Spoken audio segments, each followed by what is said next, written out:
Adiós, adiós, le dijo con un acento burlón un agente de ICE a una migrante ecuatoriana antes de lanzarla contra el piso delante de sus hijos en Nueva York. Esas imágenes jamás deberíamos normalizar. Una mujer sin armas, una mujer sin amenazas, una mujer que como tantas solo pedía lo que le corresponde por derecho, un proceso judicial justo. ¿En qué momento exigir derechos se volvió motivo de agresión?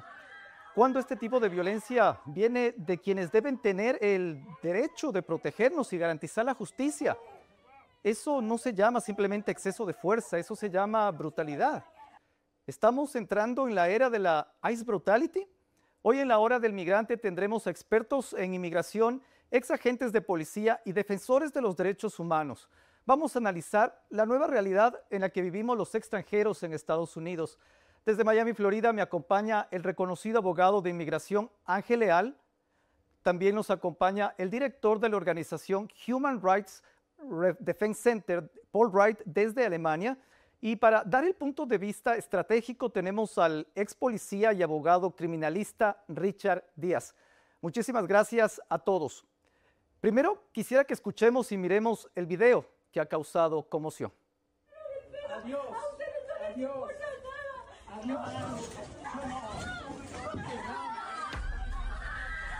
Un agente federal de inmigración que fue grabado en video empujando a una mujer al suelo fuera de un tribunal de inmigración en la ciudad de Nueva York ha sido suspendido de sus funciones mientras se lleva a cabo una investigación.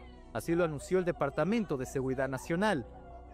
La conducta del agente del Servicio de Inmigración ha sido considerada como inaceptable y por debajo del nivel de los hombres y mujeres de ICE. Nuestros agentes del ICE están sujetos a los más altos estándares profesionales y este agente ha sido suspendido de sus funciones actuales mientras llevamos a cabo una completa investigación, añadió la vocera de este departamento. El video de las acciones del agente de ICE en el edificio federal 26 Federal Plaza en el Bajo Manhattan se han viralizado generando una amplia controversia. El incidente parece haber comenzado cuando la ecuatoriana Mónica Moreta Galarza y su pequeña hija intentaban desesperadamente aferrarse a su marido y padre, a quien los agentes federales intentaban detener. En el video se ve a los agentes separando a la familia.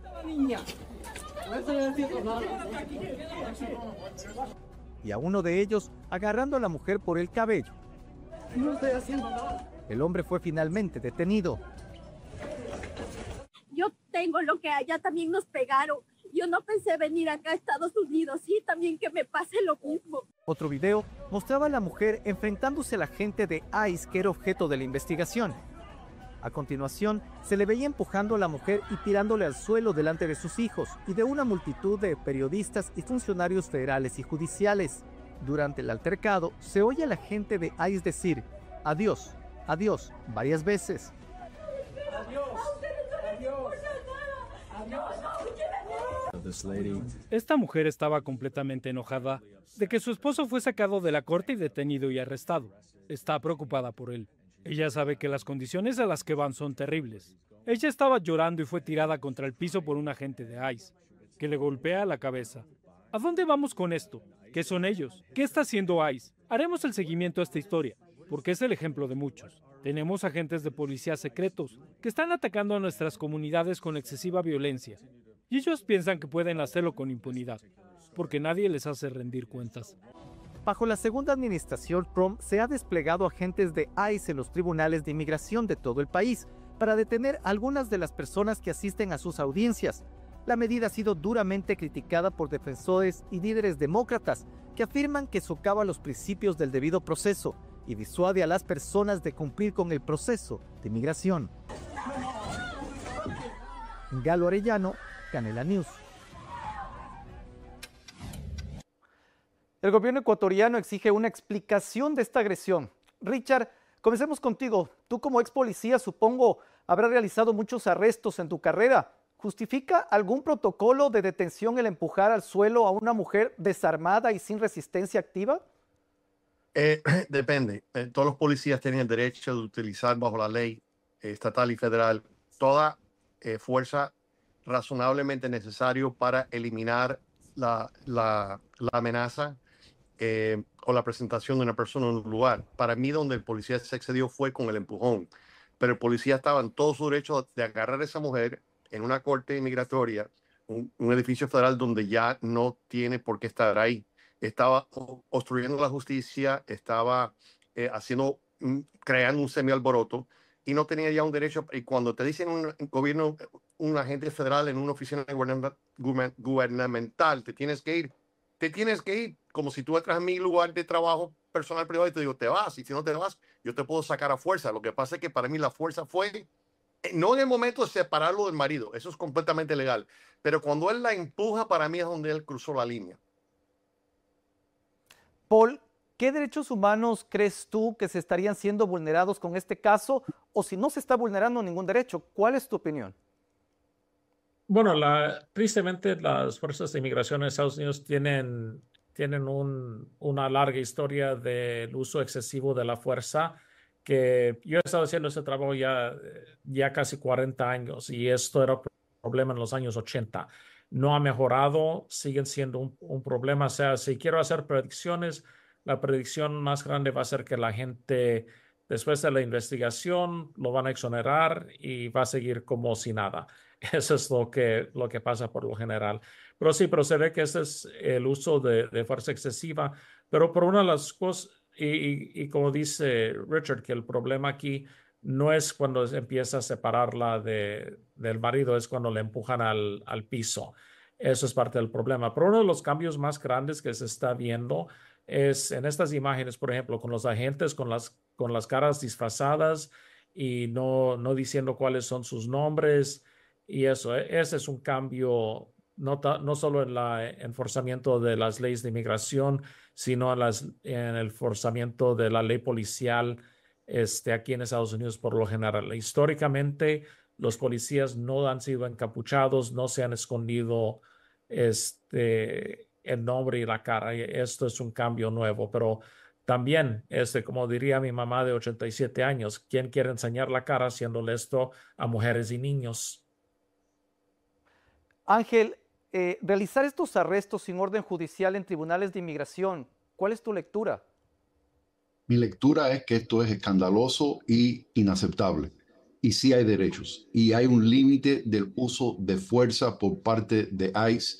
Y ese uso de fuerza tiene que ser razonablemente, objetivamente razonable para lograr el propósito de detener el extranjero, en este caso era el esposo de la señora, o mantener la calma. Entiendo de que ella debía de haber escuchado las instrucciones del oficial.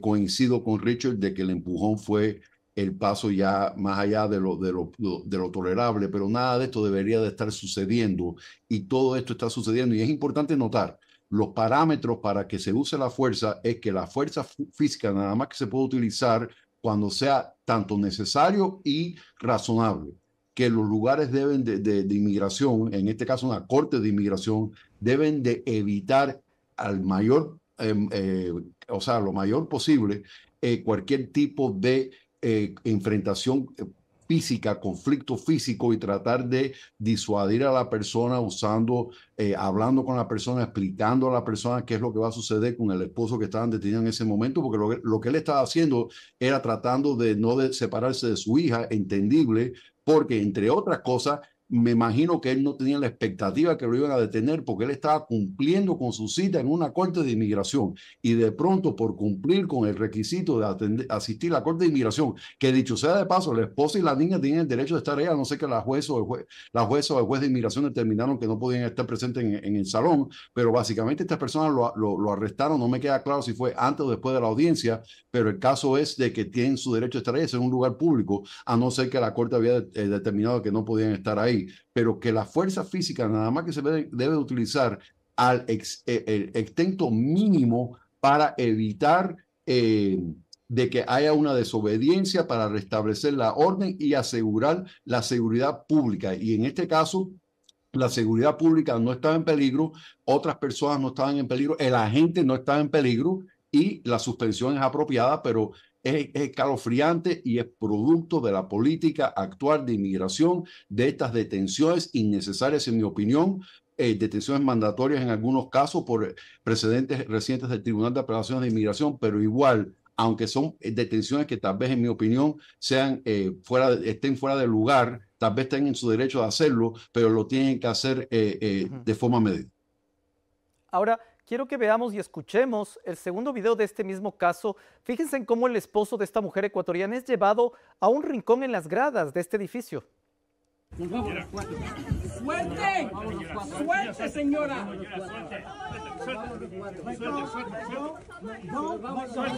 ¡Suelta a la niña! ¡Suelta a la niña! ¡Suelta a la niña! ¡Suelta a la niña! ¡Suelta a la niña! ¡Suelta a la niña! ¡Suelta a la niña! No estoy haciendo nada.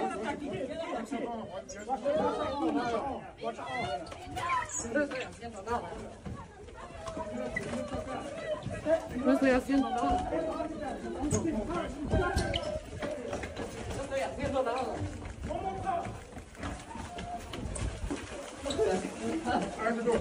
Richard, ¿se aplica el mismo estándar de fuerza en arrestos policiales y arrestos migratorios? Ambos son agentes oficiales de la ley, tienen no solamente el derecho, sino la obligación de protegerse a autos, a sí mismos, pero también a los demás. Yo veo que esta maniobra fue para mí completamente aceptable, es la norma con la cual me enseñaron a mí, y es el siguiente. Cuando tú tienes estas situaciones, también cuando tienes peleas domésticas, marido y mujer peleando, o donde no se quieren separar y uno va a ir preso, primero, esa otra persona presenta un peligro inmediato a los policías porque le pueden quitar la pistola, y lo hemos visto más de una ocasión, y empezar a tirar a los policías y a los civiles alrededor. Regla número 1, desescalonear el problema, ¿ok? De-escalate. Y eso fue lo que hicieron, separarlo físicamente, separarlo visualmente, poner un lugar donde era solo y no lo podían ver más. Donde cruza la línea es con el empujón de la señora, porque eso obviamente no era necesario. Pero fíjate que ya después, cuando separan al muchacho y lo ponen, eso no tenía que haber sido en el escalón, puede haber sido en otra oficina, otro cuarto, otra corte, pero la idea es de separarlo físicamente para tratar de desescalar la tensión, right, y el peligro para todo el mundo, right. Esa movida ahí para mí fue completamente justificada, esta de aquí. Es muy interesante tu punto de vista, pero Paul, cuando se tratan de estos casos que suceden en un tribunal de migración, el migrante teme represalias o incluso la deportación. ¿Cómo denunciar un acto así?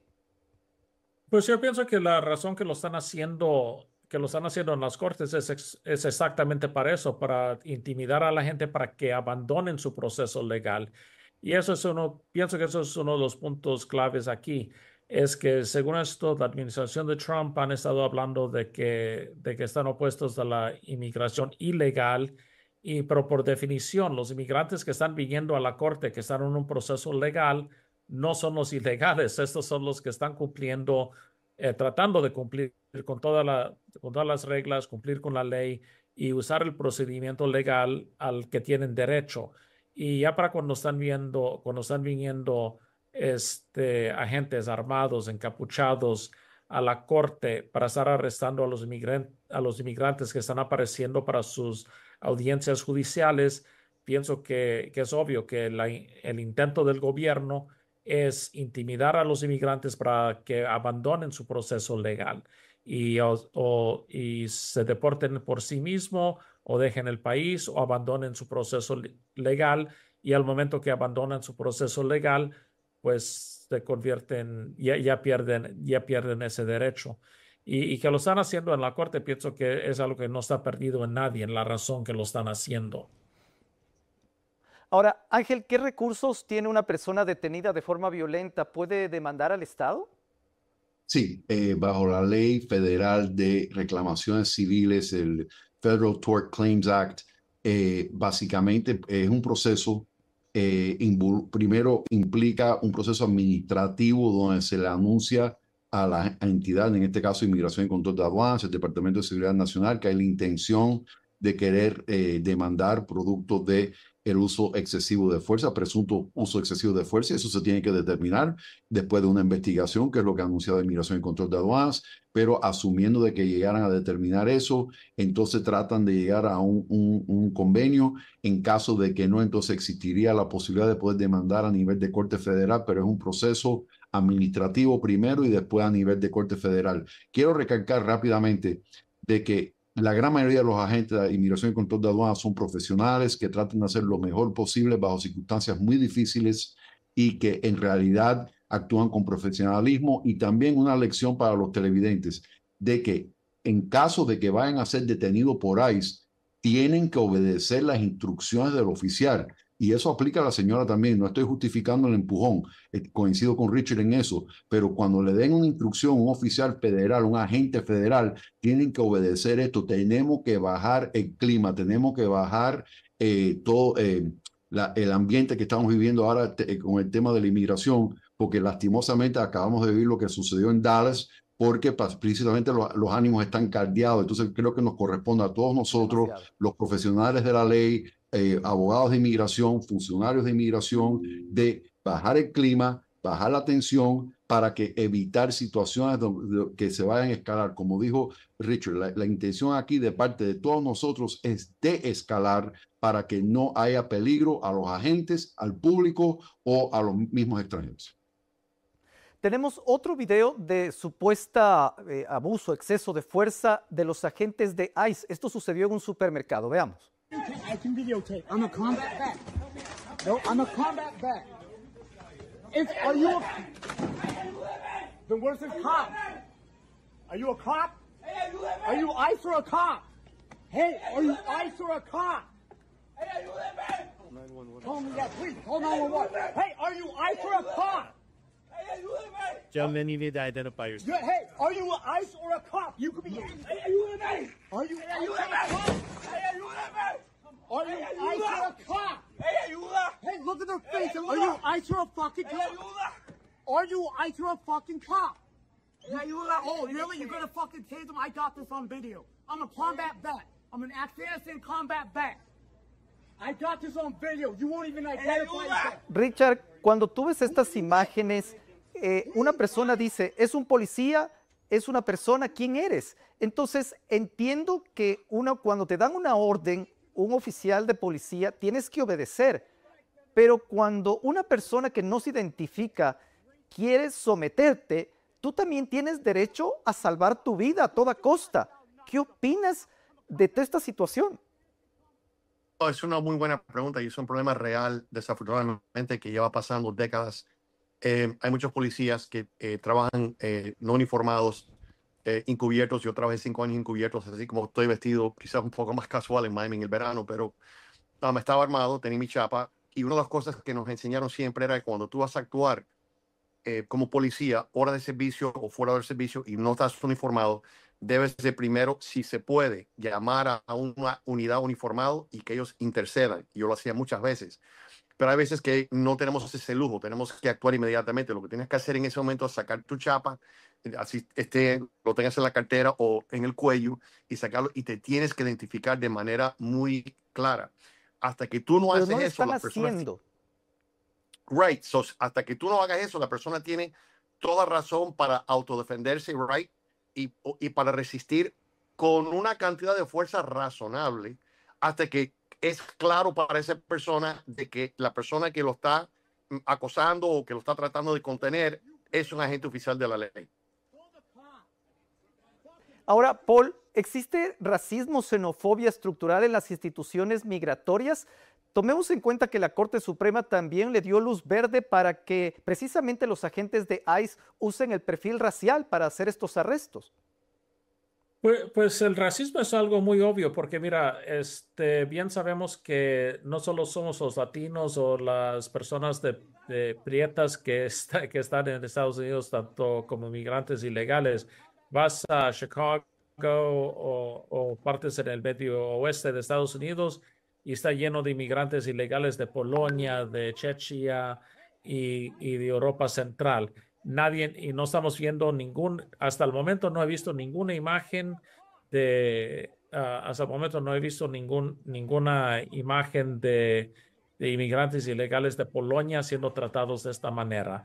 También sabemos que hay muchos inmigrantes ilegales que vienen de Irlanda. Están trabajando en Nueva York, en Boston y a través de todo Estados Unidos y muchas mujeres irlandeses. También no quiero estar con estereotipos, pero sabemos que hay inmigrantes ilegales de estos países que están viniendo a Estados Unidos y están trabajando en varias profesiones. Hay muchas mujeres irlandesas trabajando en guarderías. Ok, no estamos viendo inmigrantes ilegales de Irlanda, de Polonia y de estos países siendo tratados de esta manera. Y pienso que cuando hablamos del enforzamiento selectivo de ICE, eso es lo más obvio. O sea, y también la administración de Trump están un poco claros, están bien claros de que básicamente están buscando hablar y proteger para la población blanca de Estados Unidos, y parte de su guerra en contra de los inmigrantes no es en contra de todos los inmigrantes, es en contra de los inmigrantes que no son anglosajones o que no vienen de los países europeos históricamente que se puede llamar blancos. Ángel, este tipo de arrestos creo que están poniendo en verdadero riesgo esto de acudir a una audiencia de inmigración. ¿Cómo ves este sentido? Sí, totalmente. Y creo que esto tiene mucho que ver con la preparación, tratar de presentar mociones para presentarse por video, para minimizar el chance de que pueda ser detenido a nivel de corte de inmigración. Hay algunas citas que no es posible presentarse por video, como entrevistas con el Servicio de Inmigración, o citas que ya están programadas con Inmigración y Control de Aduanas, como vimos lastimosamente con lo que pasó en Dallas, que habían personas que estaban presentándose ese día con una oficina de Inmigración y Control de Aduanas. Generalmente son personas que están bajo orden de supervisión. Hay muchas personas en estos momentos que los están deteniendo, que en realidad no son detenciones mandatorias. Y yo creo que en estos casos donde las personas están siendo detenidas, de hecho, acaba de salir una decisión de una Corte Federal hoy teniendo que ver con quién realmente debe de ser considerado detención mandatoria o no. Y eso yo creo que tiene mucho que ver con lo que está sucediendo con estas detenciones que están ocurriendo de forma excesiva y en incremento. Pero la idea es de que hay un recurso de habeas corpus en el dado caso que una persona haya sido detenida indebidamente y hay argumentos constitucionales referentes a eso. También este uso de fuerza, si no es proporcional al peligro que presenta el extranjero o la persona a quien esté siendo detenida en el momento, también hay derechos constitucionales, no solamente los parámetros que haya establecido ICE de qué se puede o no se puede hacer, pero hay derechos constitucionales referentes a la cuarta enmienda con el uso excesivo de la fuerza. Así que hay derechos, hay que asesorarse, hay que prepararse, hay que entender la condición de su caso y si es necesario, pues demandar a nivel de Corte Federal, dependiendo de las circunstancias, si es una detención indebida o el uso excesivo de fuerza. Seguimos con este programa, La Hora del Migrante, y esto no es todo porque mientras esto sucede en los tribunales de inmigración, lo que sucede dentro de los centros de detenciones es igual de tétrico o de preocupante. Quiero que conozcan la historia de Alison Bustillo, una estudiante de enfermería que asegura se acogió a la salida voluntaria porque el ambiente dentro de su reclusión no le daba mayores opciones. Veamos este reportaje.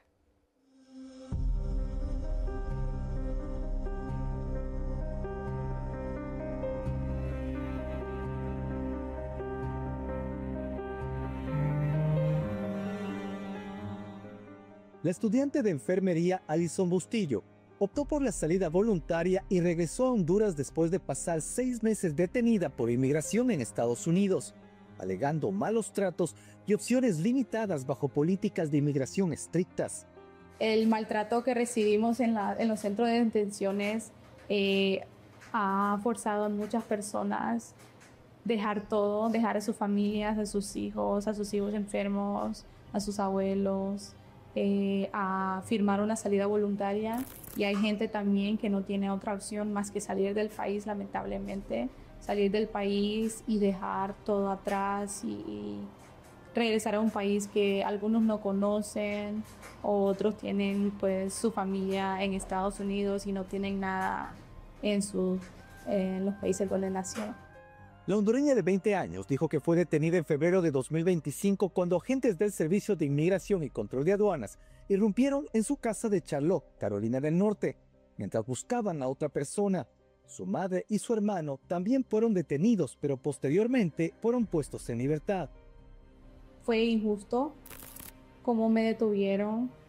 Y cuando estuve en la detención, cuando llegué a Stewart Detention Center, el trato fue súper mal, súper mal. Eran gritos, nos gritaban, nos levantaban, era como la militar prácticamente, nos trataban como militares, nos trataban de humillar, nos trataban como, a veces como animales. Reclusa en el centro de detención Stewart en Georgia, Bustillos acabó firmando un formulario de salida voluntaria que le permitió marcharse en un vuelo comercial con la posibilidad de volver legalmente a Estados Unidos en el futuro. Fue la única opción que tenía. Tenía la opción de quedarme en el centro, tenía la opción de pelear mi caso adentro porque ICE no me soltaba y la nueva administración no me dejaba salir. O era quedarme en el centro, seguir peleando mi caso, que podía durar 1 o 2 años ahí adentro, o salida voluntaria y estar un poco mejor y estar libre, o también salir pues sin vida de ese lugar.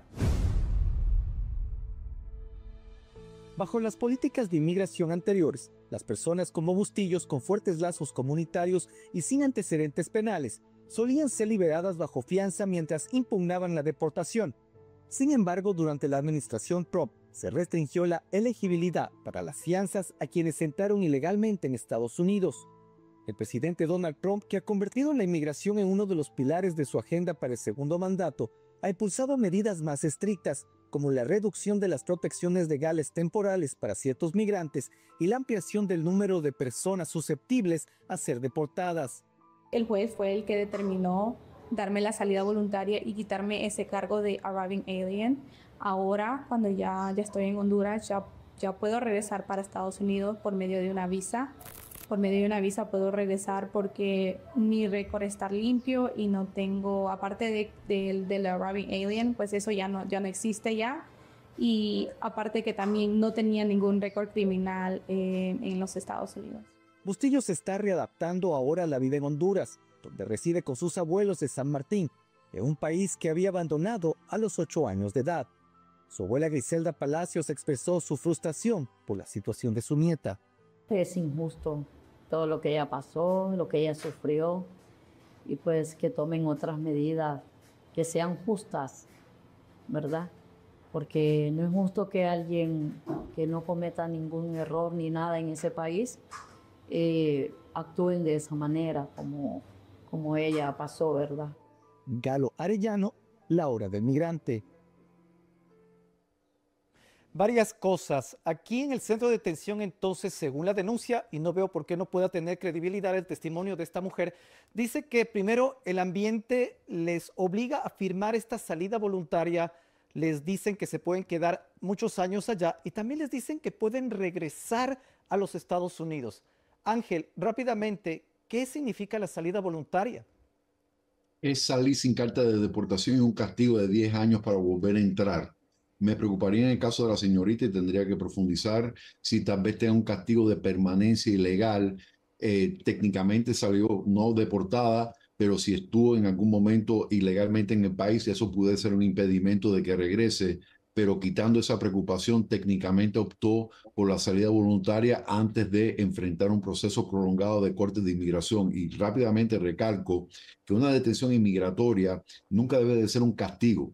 Es simplemente para asegurar la comparecencia de la persona antes del Tribunal de Inmigración. Y ella lo que señaló de que le quitaron arriving alien, eso quiere decir extranjera pidiendo entrar en un puerto de entrada, y eso fue lo que le permitió al juez concederle la salida voluntaria. Pero indiscutiblemente lo vemos constantemente donde las personas están dejando de luchar sus casos a nivel de corte de inmigración por las condiciones bajo las cuales están sujetas en estas detenciones, que en realidad se convierten en castigo cuando no lo debe de ser.